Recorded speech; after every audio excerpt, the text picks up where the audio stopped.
Hello friends, welcome back to my channel. আবারও অনেকটা দিন পর তোমাদের জন্য আরও একটা নতুন ব্লগ নিয়ে এসেছি। কেমন আছো সবাই? আশা করি সবাই খুব ভালো আছো। আর আজ হচ্ছে পঞ্চমী, তাই প্রত্যেককে পঞ্চমীর অনেক অনেক শুভেচ্ছা।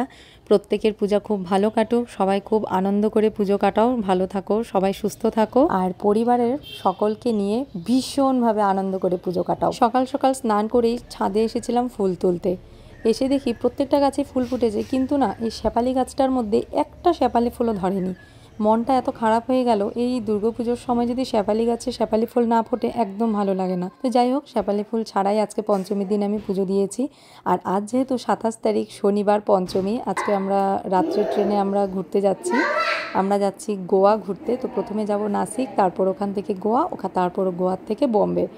তাই আমি সকাল সকাল উঠেই কিন্তু আজকে পঞ্চমীর দিন পুজো দিয়ে নিয়েছি, কারণ যেহেতু এর পরের দিনগুলোতে পুজো দিতে পারবো না আমি, তাই আজকে উঠে আমি সকাল সকাল ফুল তুলে এনে আমি পুজোর কাজটা আগে সেরে ফেলেছি।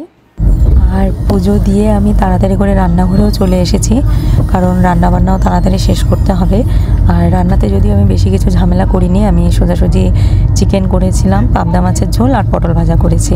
কারণ দুপুরের খাওয়া দাওয়া শেষ করে আবার সব কিছু রেডি করে নিজেরাও রেডি হতে হবে, রাতের খাওয়াও তাড়াতাড়ি শেষ করতে হবে। তাই আমি রান্নাটা তাড়াতাড়ি করে নিয়েছিলাম, একদম শর্টকাট, বেশি আইটেম করিনি। আর যেহেতু 15 দিনের জন্য আমরা যাচ্ছি বাইরে, তাই অন্যান্য কাজও অনেক কিছুই ছিল। ঘরে সব কিছু গোছগাছ করে সব কিছু গুটিয়ে টুটিয়ে তারপরে যেতে হয়েছে।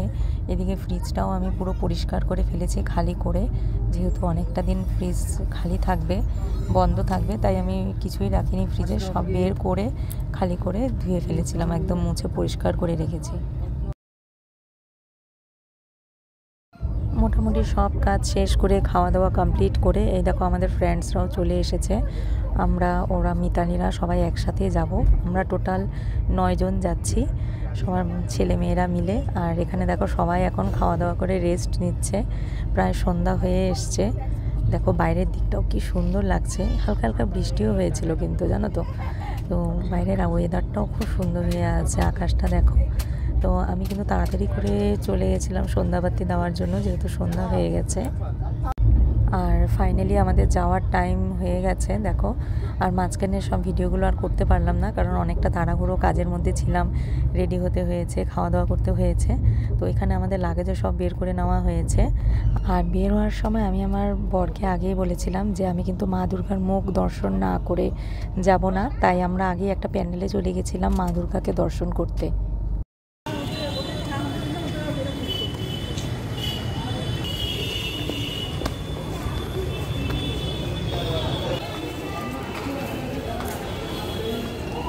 ফাইনালি আমরা সারাদিন অপেক্ষার পর আমরা স্টেশনে এসে পৌঁছে গেছি। ট্রেন আসতে আরও এখনও 1 ঘন্টা বাকি, কিন্তু একটু আগে চলে আসলাম আমরা, যেহেতু অনেক লাগেজ ছিল আমাদের সাথে, অনেক লাগেজ আছে আমাদের সাথে, বাচ্চারা আছে, তাই একটু আগেই চলে এসেছি আমরা।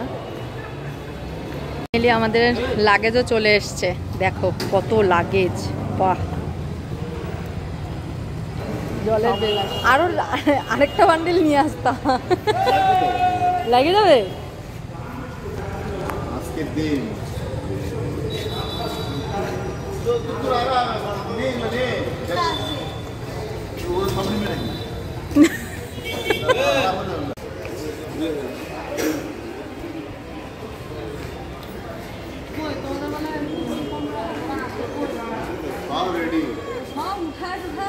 আরে তোমাকে সব রেডি করে দেবে।